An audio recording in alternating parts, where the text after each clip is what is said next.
So all white people are racist. See, the reason why we have trouble understanding that all white people are racist is we think racism is about emotions. We think racism is about attitude. Racism is not about emotion. Racism is not about attitude. Racism is not about character. Racism is about power and privilege. Let me say it again. Power and privilege. Let me say it again. White people can love you. Some of y'all got white folks who really care about you as a person. One nigga, one. Did y'all hear me? No. Under white supremacy, every white person can like one black person. You might be the one. Good job. Okay? But guess what? You need to understand that all white folks got two personalities. The one they show black people and the one they show other white people. Do you understand? And this is where y'all mess it up. This is where y'all mess it up. Listen, you will go out with your girlfriend to Starbucks and have a latte, laughing up, and soon you leave, she goes, oh, I cannot stand those earrings she be wearing. They're so African. She got this big afro. So when you leave, she talking about you behind your back. And so you, hey girl. This is how they took over Africa. That's right. By making you think they like you when they don't. All white people are racist. It has nothing to do with liking you. They're racist because they want to be in control. I knew a black girl had a white best friend. They grew up together. Kindergarten together. Got married together. Next door to each other. Husbands know each other. Mothers know each other. They helped each other. And then one day, a job came up at the job they worked at, a promotion, and the white girl didn't tell her black best friend. She went and got another white girl who took the job. The best friend found out. Sends me an email, Dr. Umar, I know this woman loves me. She's helped me in a lot of situations, but she did not tell me about the job. She went and told another white girl about the position. Why did she do that? I said, you're making a mistake.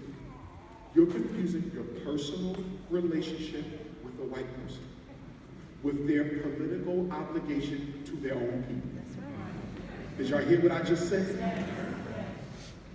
What y'all have is personal. But you need to understand that white girl has a political obligation to keep white people in charge at all times. Y'all cool, but until power enters into the conversation, once power comes into the conversation, she has to switch off the Negro hat and put on the white supremacist hat. And y'all better understand. See, y'all need to understand, white folks will come to Orlando and fight against poverty. White people will come to Orlando and fight for better housing. They will come to Orlando and fight for black people to be registered to vote even with a felony on their record. They'll come to Orlando and fight for better schools. They'll fight for cleaner neighborhoods. They'll fight for an end to police brutality. They will fight for anything you want them to fight for, except an end to white privilege.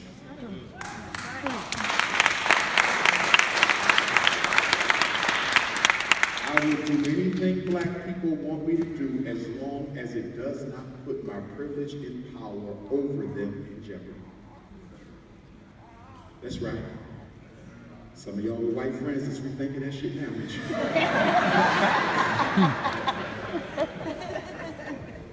What's the second rule of white supremacy? White people don't share power with blacks. White people don't share power with us. If you don't believe me, name me a white person in history who has ever shared power with a 50-50 split with Africans. Name me a country, name me a place, name me a time. People who think they're better than you don't share with you. So all this going into business with a white person, that was a joke. They don't do that. And the third rule of white supremacy is that ends always justify the means.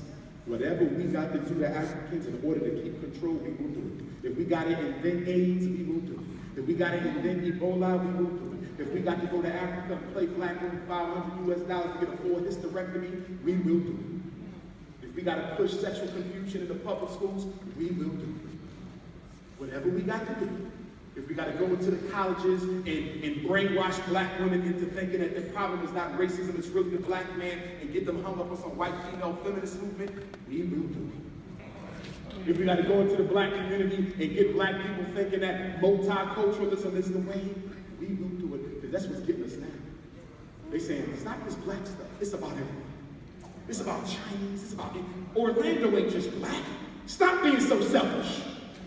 You got Chinese, you got Mexicans, poor white people, Arabs, East Indians. How dare y'all make this a black thing? And then your response should be, can I ask you a question? Which of these other people you named came to this country as an immigrant or as an import? They came of their own free will. I did not. Any of these people you just named, have they ever been systematically discriminated against to the point where they could be murdered for learning to get an education? Which of these people you named have been systematically kept from accessing capital and finance to build independent communities for themselves? None of them. Don't ever put me in a category again with other brown people. Because those other brown people can't stand black people any more than white folks. A couple of announcements, Orlando. And when we're done,